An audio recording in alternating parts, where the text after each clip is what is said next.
Delta plus variant ला सकता है तीसरी लहर।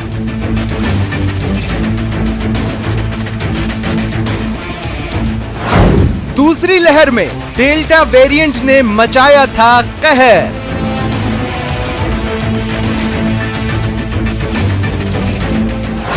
अब आ गया घातक डेल्टा प्लस वेरिएंट।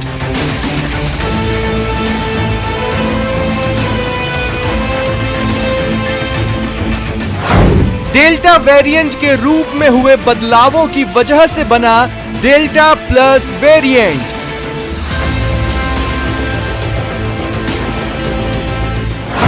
कोरोना का delta plus variant variant of concern घोषित।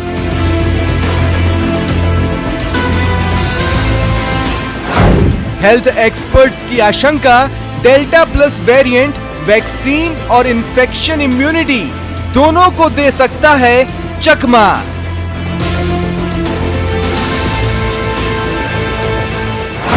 हेल्थ एक्सपर्ट्स को डेल्टा प्लस वेरिएंट के खिलाफ मोनोक्लोनल एंटीबॉडी ट्रीटमेंट के असरदार होने में संदेह।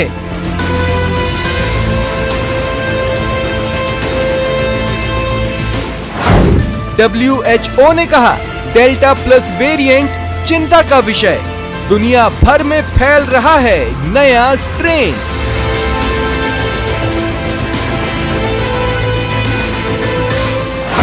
एम्स डायरेक्टर रणदीप गुलेरिया ने डेल्टा प्लस वेरिएंट को बताया बेहद संक्रामक।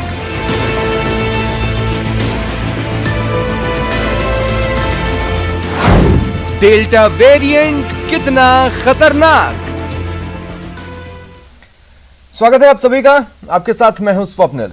देश में कोरोना संक्रमण की दर लगातार कम हो रही है और स्वस्थ होने वालों की संख्या लगातार बढ़ रही है। इस बीच कोरोना के डेल्टा प्लस वेरिएंट ने चिंता पैदा की है। देश में इसके संक्रमण के कई मामले आ चुके हैं। ऐसे में इस नए वेरिएंट के आने के बाद कहा जा रहा है कि यह तीसरी लहर का खतरा पैदा कर सकता है। हेल्थ एक्सपर्ट्स ने भी आशंका व्यक्त की है कि डेल्टा प्लस वेरिएंट बहुत घातक है और यह तीसरी लहर ला सकता है। विशेषज्ञों ने कहा कि डेल्टा प्लस वेरिएंट बहुत संक्रामक है, अधिक तेजी से फैलने की क्षमता रखता है। आज इसी पर बातचीत करेंगे कि डेल्टा प्लस वेरिएंट क्या है, कैसे घातक है, क्या सावधानियां और बचाव है। हमारे साथ मेडिकल एक्सपर्ट्स जुड़ेंगे जिनसे जानेंगे तमाम सवालों के जवाब।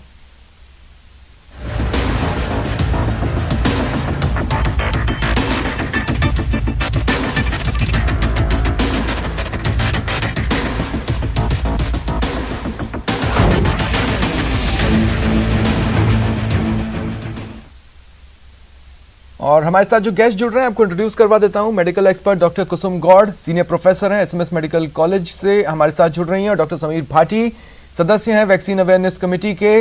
आप दोनों का स्वागत है न्यूज 18 राजस्थान पर। डॉक्टर कुसुम, आपसे शुरुआत करना चाहता हूं। देखिए, कोरोना, सबसे पहले तो कोरोना ही कई लोगों ने पहली बार सुना, उसके बाद पता चला ये बहुरूपिया है, इसके तमाम तरह के वेरिएंट सामने आ रहे हैं। कुछ जगह तो यहां तक पढ़ा कि लगभग 700 तक अलग अलग फॉर्म्स डिटेक्ट कर लिए गए और अब हम सुन रहे हैं डेल्टा प्लस वेरिएंट। क्या है ये?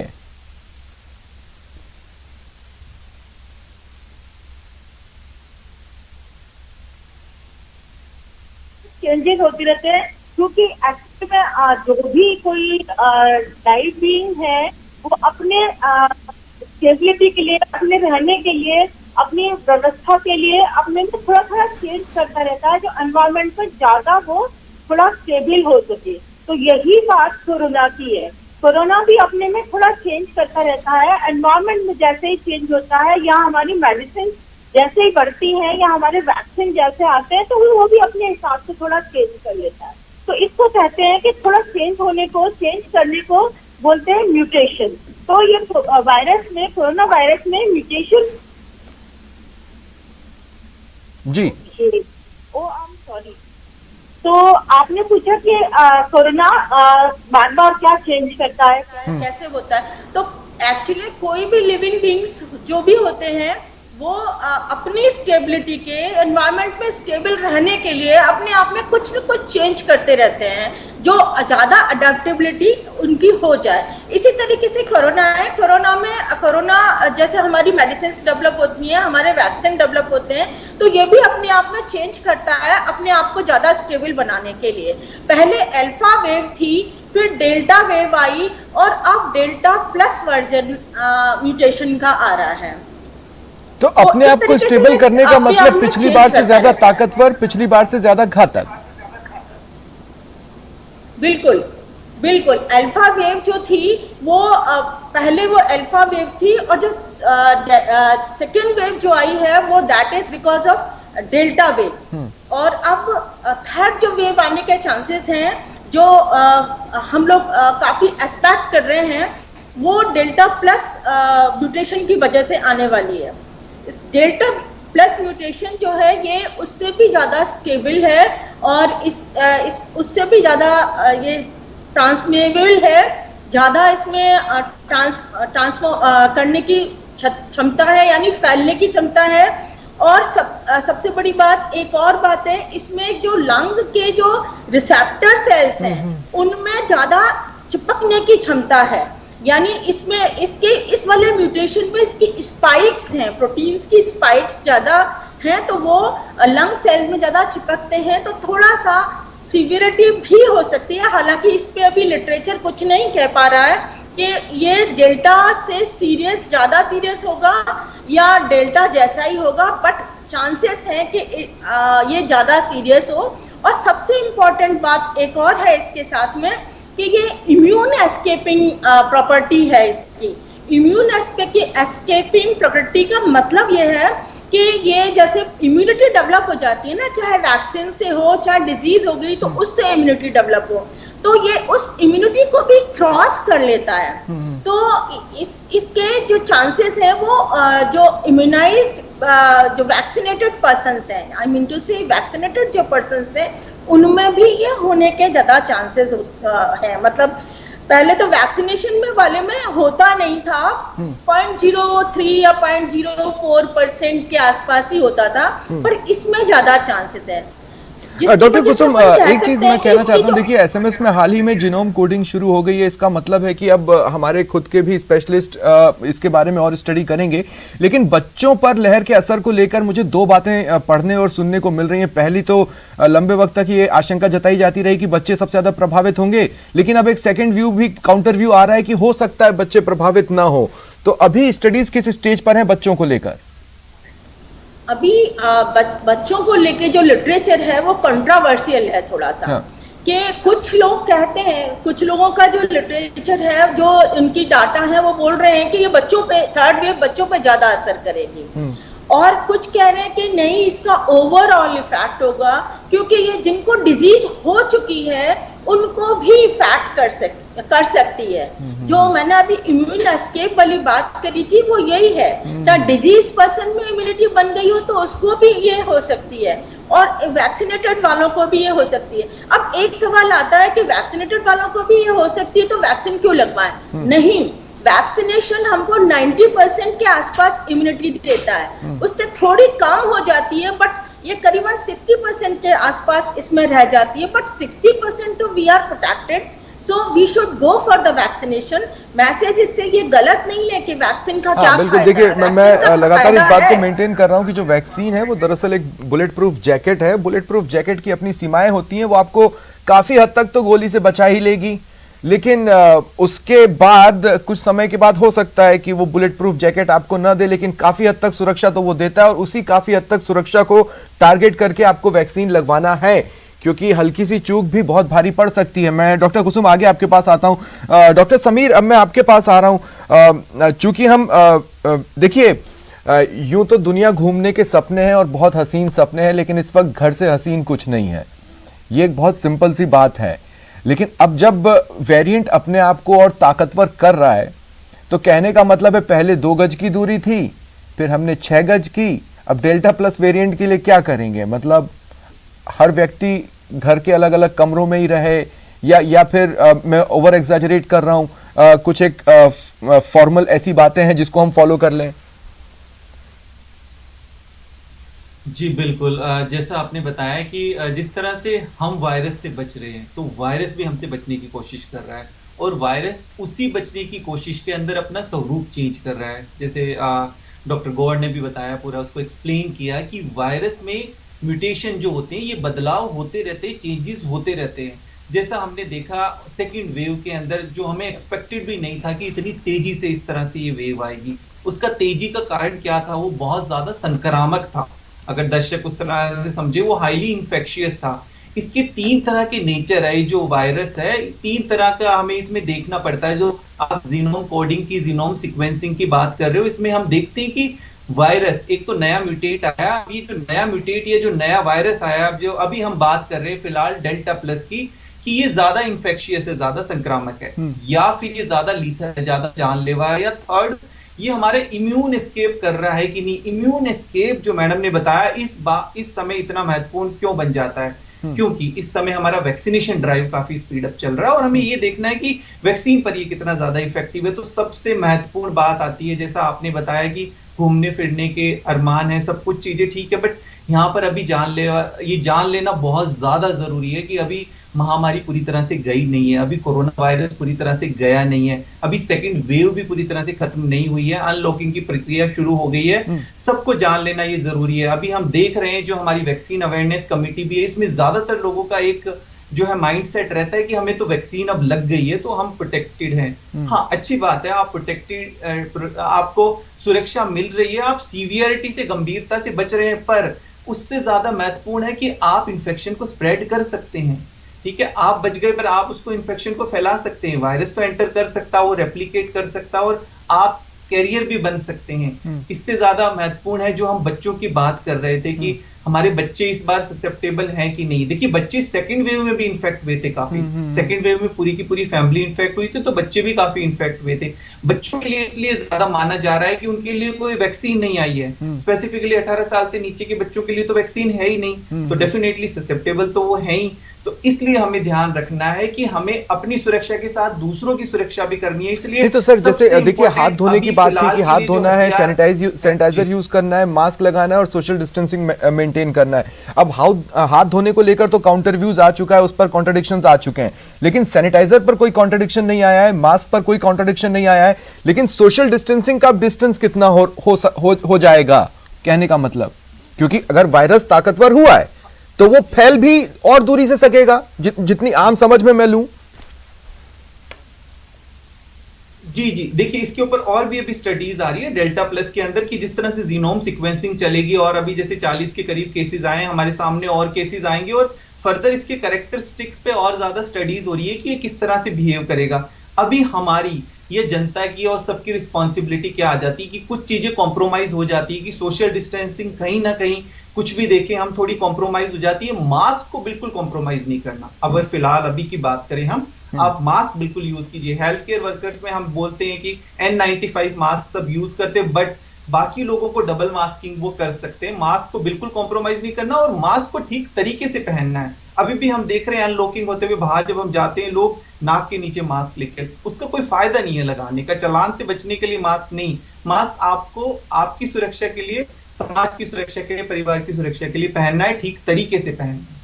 ठीक है, देखिए अब अल्टीमेट क्या है ना, मैं एक बार फिर ओवर एग्जैजरेशन कर रहा हूँ, हो सकता है चूंकि मैं मूवी बफ हूँ, इसलिए मैं बहुत दूर की कौड़ी लेकर आ जाता हूँ, मुझे नहीं पता, लेकिन पता नहीं क्यों ये डर अब अंदर से सताने लगा। और हो सकता है अगर लोगों को भी ये डर सताए तो बेहतर ही होगा कि अगर हम अब भी नहीं सुधरेंगे तो आने वाले दिनों में हमें पीपीई किट में ही पहन के अपने 24 घंटे की दिनचर्या पूरी करनी होगी। आप इमेजिन कीजिए, मेरे गेस्ट पीपीई किट में बैठे होंगे, मैं पीपीई किट में बैठ के आपसे एंकरिंग कर रहा हूँगा, हम सड़कों पर पीपीई किट पहन के घूम रहे होंगे। इन सब से बचना है तो सबसे ज़रूरी है कि भाई यहीं पर सुधर जाएं और जितना जल्दी हो सके कोरोना पर विजय पा लें। नहीं तो वो दिन ठीक है, कल नहीं, परसों नहीं, नरसों नहीं, आने वाले 1-2 साल नहीं, लेकिन उसके 4-5 साल बाद आ सकता है अगर हम नहीं सुधरे तो। डॉक्टर कुसुम, मैं आपके पास आ रहा हूं। देखिए, आपने कहा कि वो लोग भी चपेट में आ सकते हैं जो पहले कोरोना पॉजिटिव हुए थे और इलाज के बाद ठीक हो गए, उनके शरीर में एंटीबॉडी डेवलप हुई है, यानी शरीर के अंदर भी कुछ ऐसी एंटीबॉडीज हैं जो वायरस से लड़ेंगी। क्या एंटीबॉडीज म्यूटेट नहीं हो रही हैं? एंटीबॉडीज का तो एंटीबॉडीज तो बनती हैं जब भी इन्फेक्शन होता है तो उसके अगेंस्ट एंटीबॉडीज बनती हैं, बट जो ये डेल्टा प्लस वाला वेरिएंट है ये मोनोक्लोनल एंटीबॉडीज जो है उनको भी बाईपास कर रहा है, मतलब उनसे भी ये लड़के और इन्फेक्शन करने में सक्षम है। तो इसलिए उसमें ये डिजीज्ड पर्सन्स में और वैक्सीनेटेड पर्सन्स में इसके जो डेल्टा वायरस था या अल्फा वायरस था उससे ज़्यादा चांसेस हैं इसमें डिजीज करने के।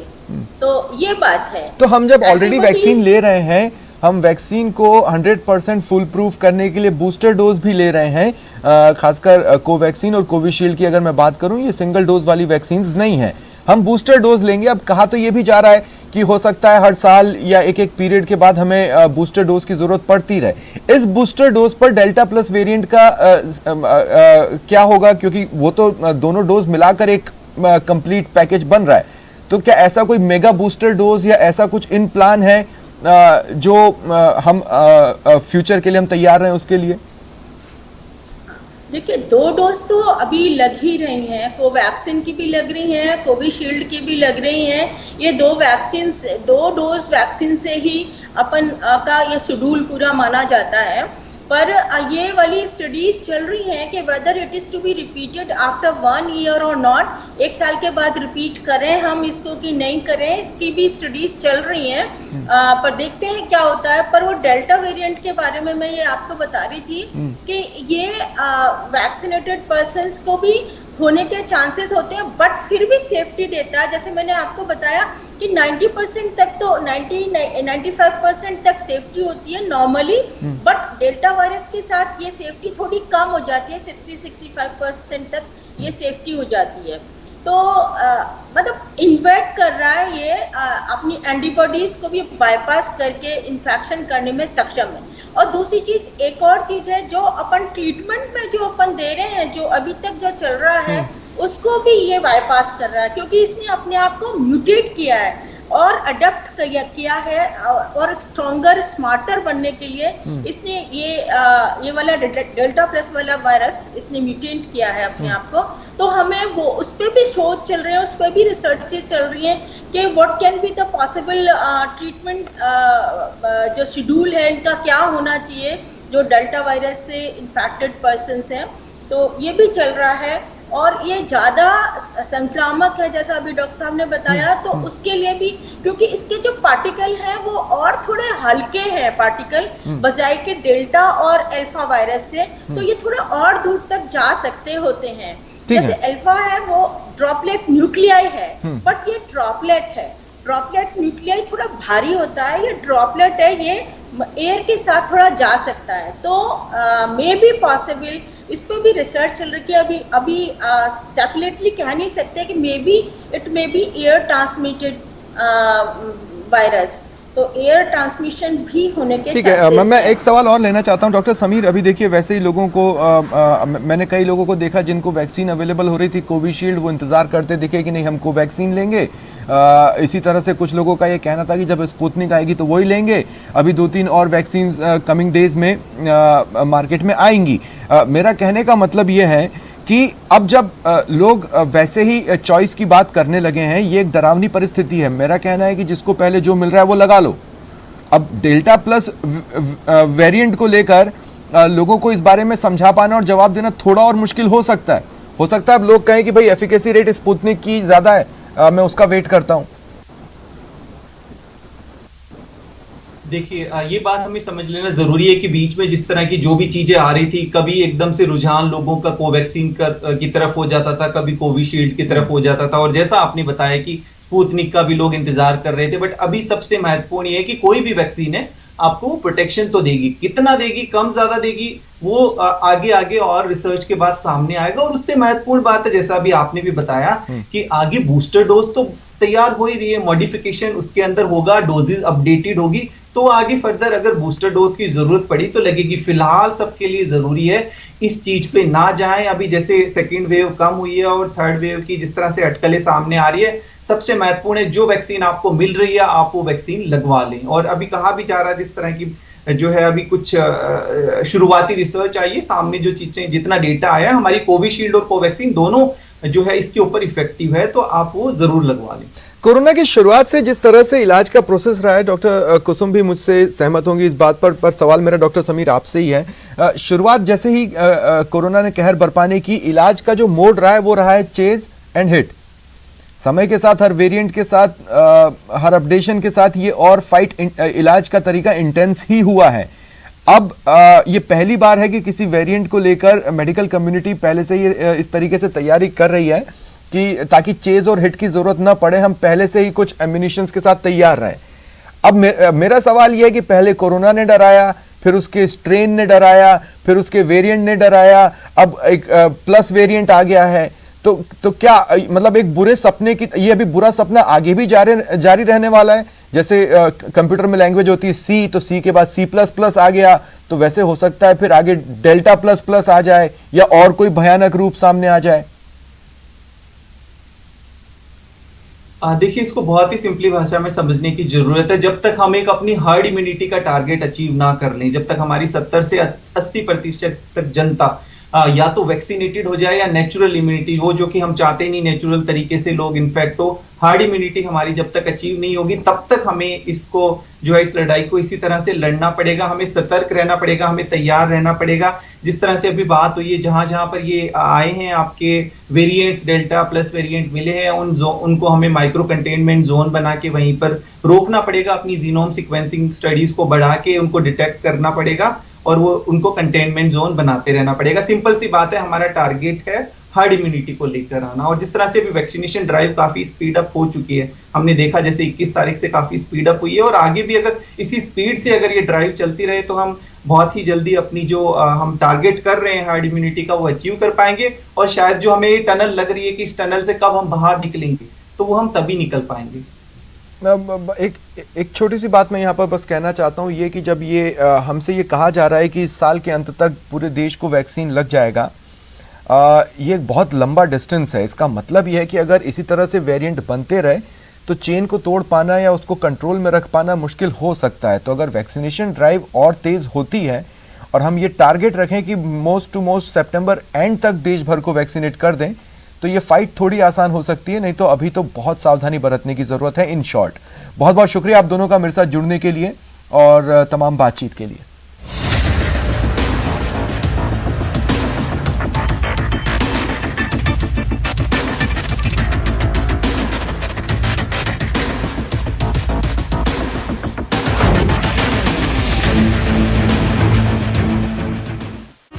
Excellent infrastructure and more than 1